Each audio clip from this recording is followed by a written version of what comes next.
Jumpa lagi dengan saya ini keliling-keliling. Sini ada di jalan apa Pak? Jalan Citragen Dago ya. Nah, di jalan Citragen Dago ini ada penjual buah nih, keliling dia pakai mobil. Di lokasinya di sekitar sini nih. Jadi jalan tembus dari Dago mau menuju ke Puncelut. Nah, ini ada banyak buah-buahan di sini nih, bagus nih kondisi sekarang untuk kesehatan Pak ya. Itu ada macam buah. Ada ini kokosan ya?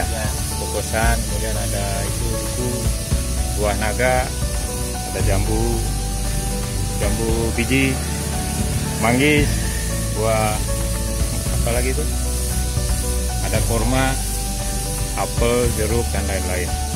Jadi silakan mampir di sini ya, di Jalan Citragen ya. Nah, bagus nih guys, jadi informasinya nih untuk bisa mampir kemari ya. Kita bisa makan buah-buahan ini dengan Pak siapa Pak? Nah, jadi Pak Ade ini mangkal tiap hari di sini nih. Jarang Pak. Jarang. Kadang-kadang ya. Ya, jadi Pak Ade ini keliling, cuma ada di sini kadang-kadang. Jadi siapa tahu kan kalau kita lewat di sini mampir kemari. Oke, itu informasinya ya untuk tips sehatnya ya. Assalamualaikum.